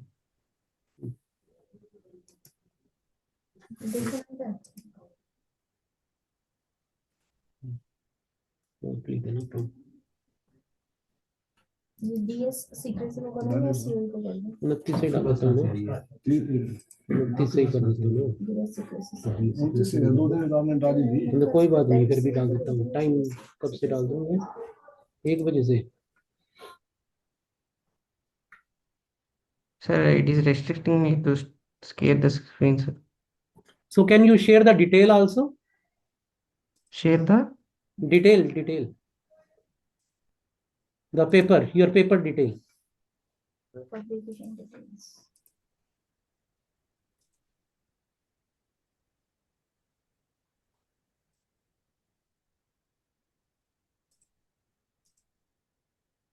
So you have to show the email, the paper details. Sorry. Can you say that once Can you tell me that your paper detail, your base paper detail? Yeah, if it is not sharing, you can tell me.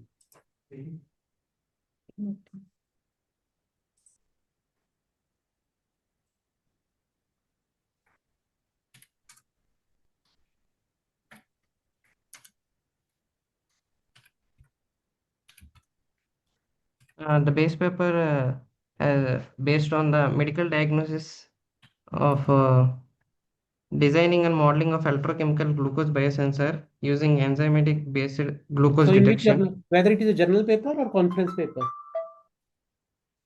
Journal paper, sir. So which journal? आधे घंटे में जरूर meeting से बस में जाते उसमें word रहेगा था वो कर भी रखा है रेडी हाँ भेज दो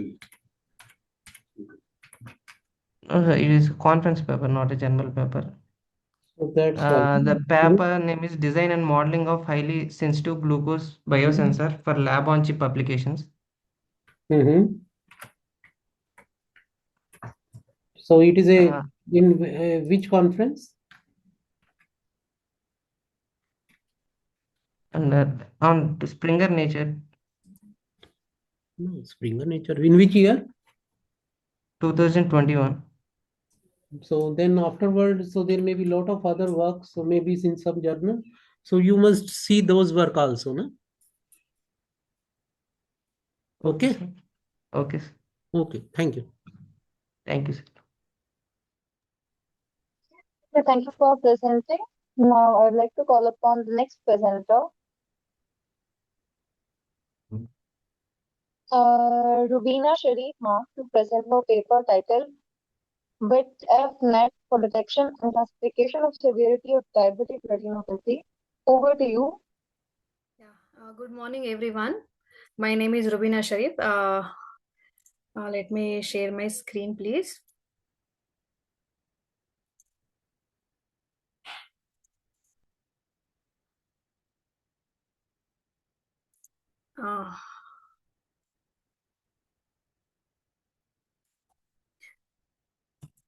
My paper title is VIT-EFF net, that is Vision Transformer and Efficient Net for Diabetic Retinopathy Classification.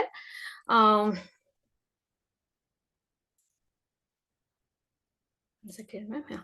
diabetic retinopathy classification and finding the severity of this diabetic retinopathy.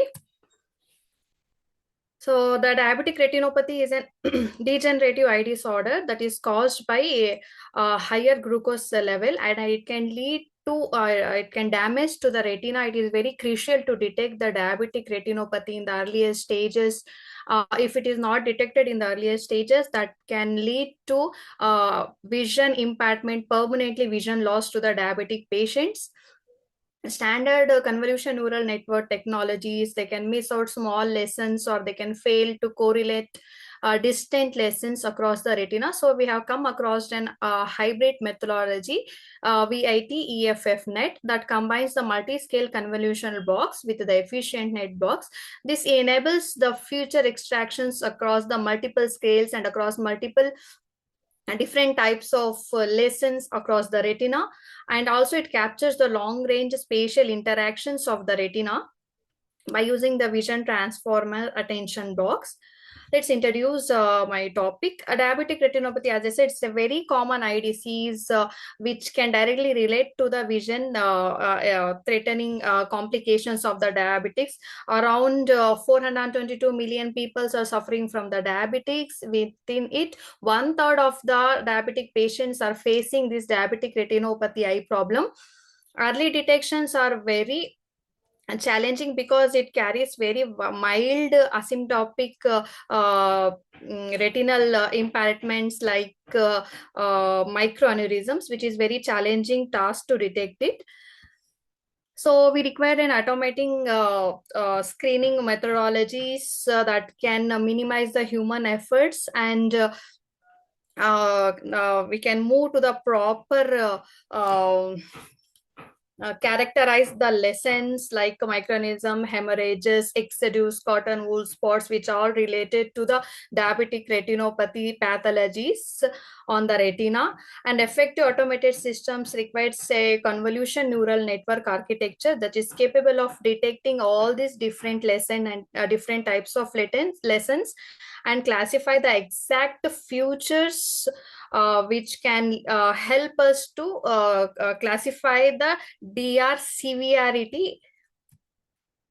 So in the literature review, the paper by MTA Anteri, it introduces multi-scale attention network specifically designed for the diabetic retinopathy classification, which it utilizes Optus data sets and achieves the accuracy of 87.5 and sensitivity of 90.6%. And one more paper from enhanced convolution neural network and improved SVM to detect and classify the diabetic retinopathy, which uses the depth-wise separable convolutions to identify the microstructures with an accuracy of 89% by using the IPAC and DIA diabetic retinopathy dataset.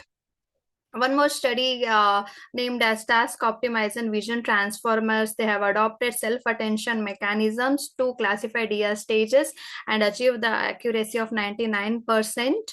And a paper from Vishal Avasti, optimized vision transformer model, which integrates both the vision transformer architecture and the optimization heuristic concepts, and it is evaluated on the data sets Optus 2019 and IDRID, Indian Diabetic Retinopathy data sets, to achieved 99.83% of accuracy.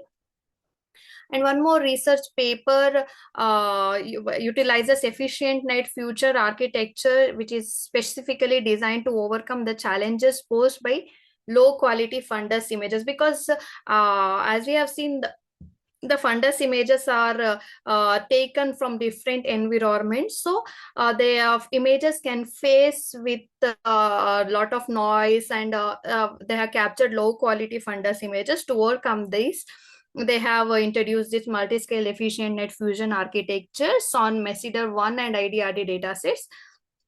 And the next, the paper to classify the diabetic retinopathy subtypes by integrating efficient net and swim transformer models to extract the local and fine-grained global lessons, and achieved a sensitivity of 0.95 and specificity of 0.98%.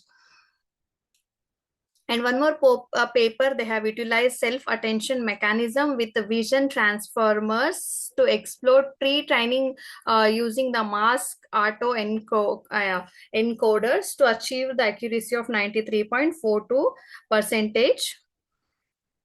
The paper introduced an efficient net B0 ensembles, which optimizes a modified sparrow search algorithms to attain an accuracy of 98.8%. In the beginning step, the acquired fundus images are first sent for the pre-processing parameters like the raw fundus images. They contains imperfections such as background noise, uneven illuminations, poor contrast, and some color variations and all.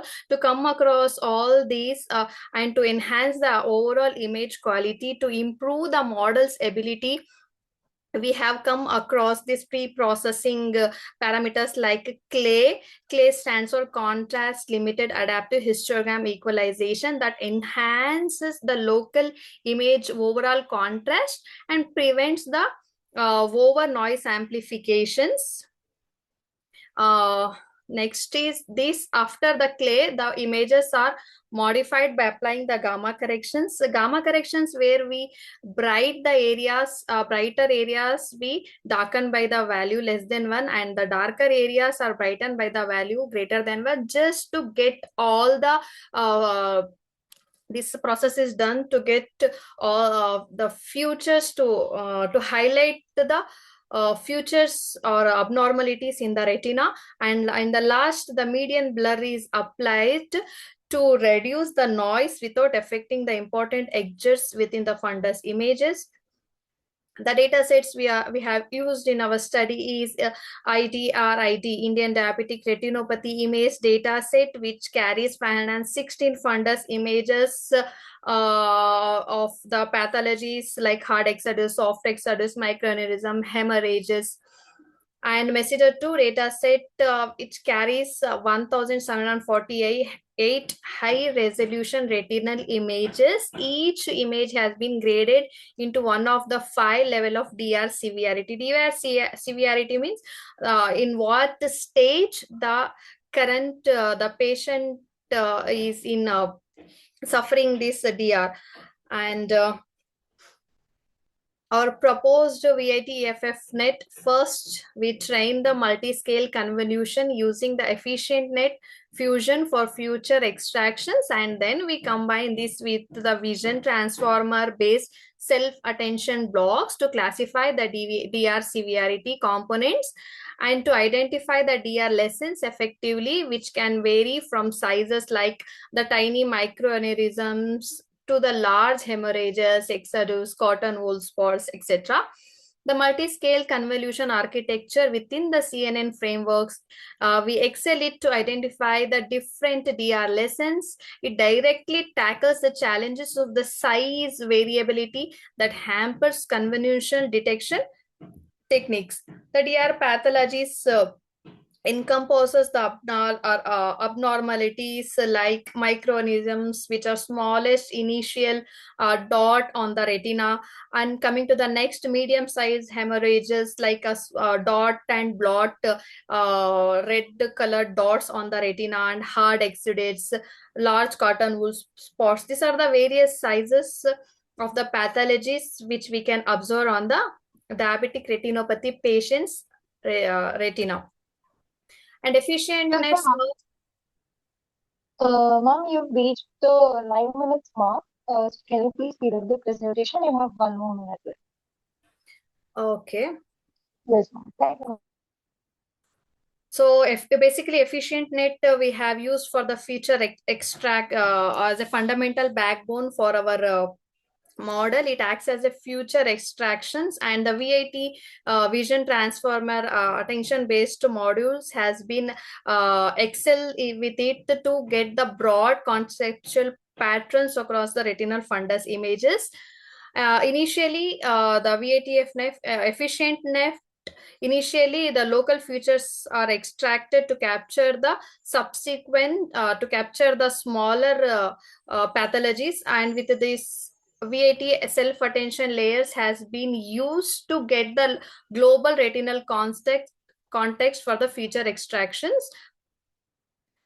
And then these extracted features are fed into multi-layer perceptrons, which can head for the final classification. After that, we have used gradient weighted class activation mapping GradCAM to generate the heat maps that highlights the regions within the retinal images that are responsible for classifying the outcomes.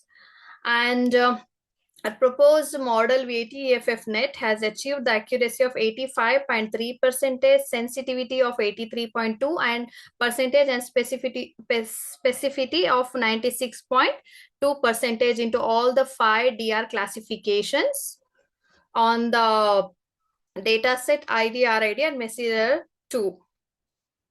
This is the comparative analysis of our VAT EFF net with all the state-of-art technologies like Inception, ResNet, ConNext, EfficientNet. These are the single models, and in a VATF-net we have combined Vision Transformer with EfficientNet and got this parameters, like it is showing good improvements in all accuracies, specificities, sensitivity, and precisions compared to other existing models. And so by using this VATFF net, it gives a better results and contributes to early detection of the diabetic retinopathy, and the long-term monitoring of the diabetic diseases can also be, it helps to screening and get all the severity classification report of the diabetic patients. These are the references. And thank you, Enroll, for giving me this opportunity to present my paper. So much, ma'am, to present with. Parvinder sir, do you have any questions for ma'am?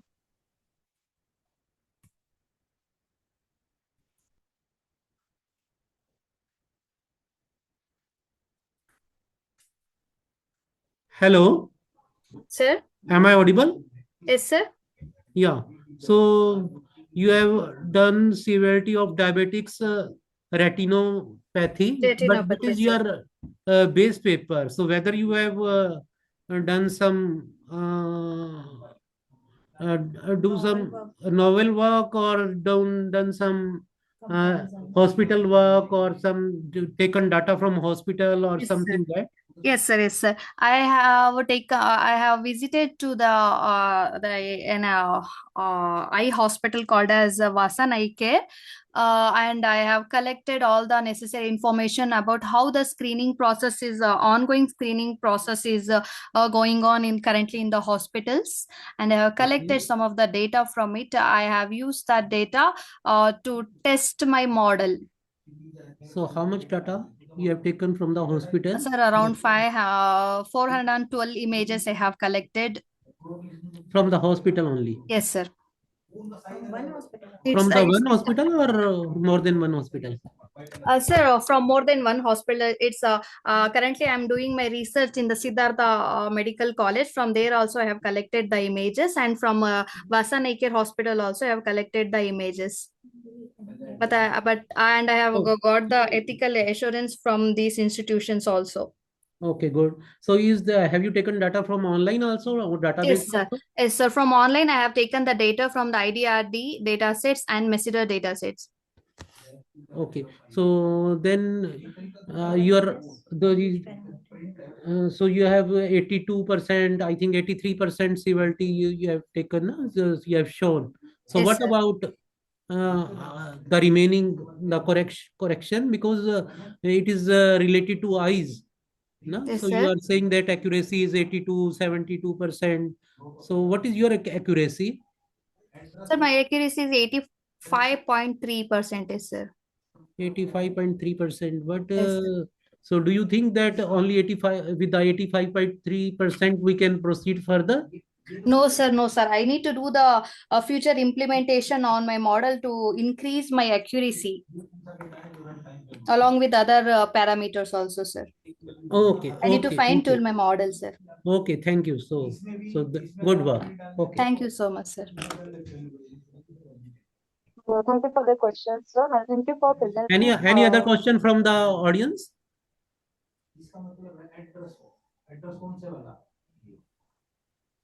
I think there are no questions, sir, from the audience.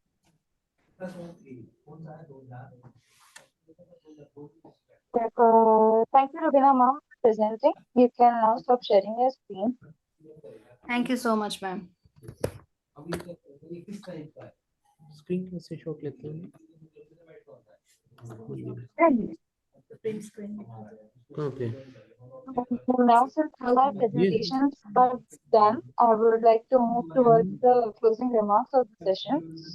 I sincerely thank all our doctors for their excellent presentation and contribution in this session, and all our participants for being part of the international conference. And this session was informative for everyone. We, on behalf of the whole team, thank you for the support during this 10th version and the previous 9 versions of the conference.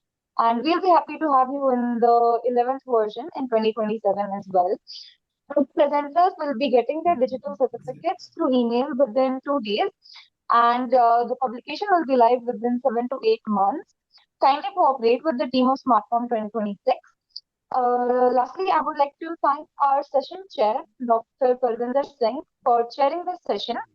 And here is a small token of appreciation to the chair on behalf of Team SMARTCOM 2026 and Global Knowledge Research Foundation and partners. Thank you for your valuable presence, sir. Thank you, madam. Thank you. Yeah. Before finally ending this session, I would kindly request everyone to switch on their cameras for a quick snapshot of the virtual conference. Can you all please switch on your cameras? Sorry. Sir, I'm requesting everyone Sorry, to switch on their cameras. your voice is breaking, so I'm not able to listen you. Sir, am I audible now? Hello? Hello. Hi, sir, am I audible now? Yes, you are audible. Yes, you are audible. Okay, I will request everyone to switch on their cameras for a quick snapshot of the virtual conference. Everyone on Okay, their okay. cameras. Okay, switch on the camera, everyone, please.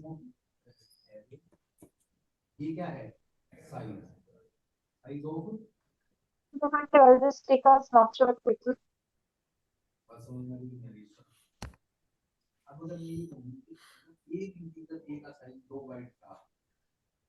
Yes, we are done now. You may now leave the session. I would like to end the session and stay safe and healthy, everyone. Thank you. Thank you for attending.